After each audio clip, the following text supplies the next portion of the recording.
Why do so many people seem to fade after the age of 80? Even those who were alert, active, and independent in their 70s often begin to decline rapidly in their early 80s. Most people believe this is all about genetics or simply bad luck. But the truth is far more complex. In today's video, we're going to explore 5 often overlooked reasons that quietly contribute to that decline. These aren't the usual suspects like poor diet, lack of exercise, or smoking. These are deeper, more hidden factors that can slowly chip away at vitality without anyone noticing, until it's too late. And the good news is that once you become aware of these subtle threats, you can start making changes that help you or your loved ones stay stronger, sharper, and more engaged well into your later years. So, stay with me until the very end, because these 5 insights could change the way you think about aging forever.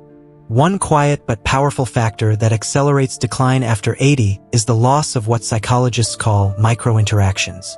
These are the small, casual social moments that once filled our days without much thought, like waving to your neighbor, chatting briefly with the cashier, or saying good morning to the mail carrier.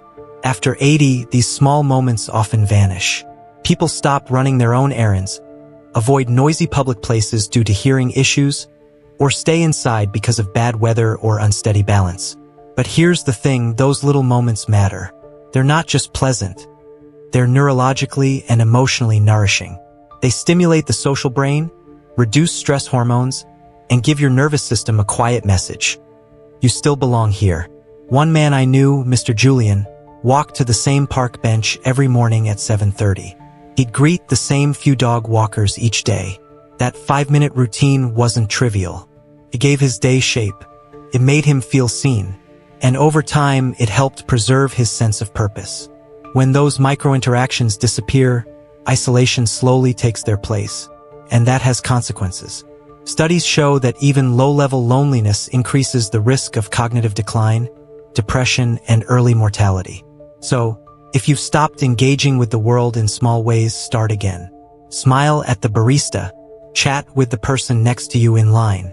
These aren't just gestures, they're lifelines. It's natural to become more cautious with age. But being too careful can quietly lead to inactivity, which in turn leads to weakness. It often starts after a small scare, a near fall, a sore knee, or even a worried family member urging you to take it easy. You stop bending to reach the lower cabinet, stop walking up the hill to the store, or stop going out on colder days. Soon, you're sitting more than you move. And here's the danger.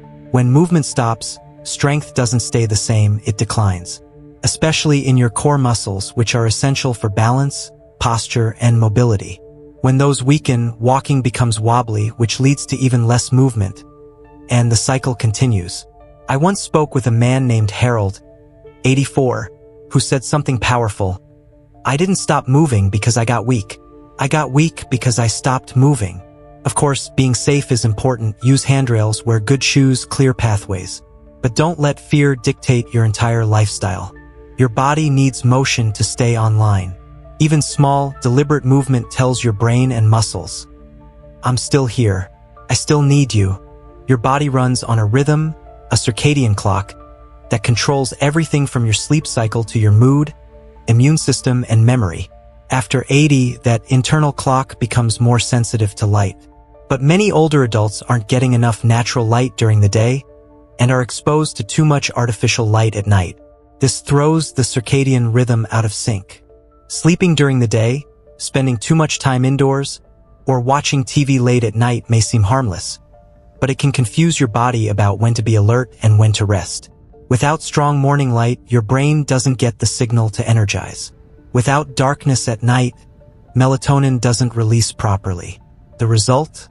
Poor sleep, foggy memory, low energy, and a weakened immune system. If this sounds familiar, try this. Get outside within an hour of waking, just for a few minutes. Let natural light hit your eyes and skin. And in the evening, dim the lights and reduce screen time at least an hour before bed. These tiny changes can reset your internal clock and help you feel more awake, more balanced, and more alive. By the time someone reaches their 80s, they've likely experienced profound losses, a partner, a friend, a sibling.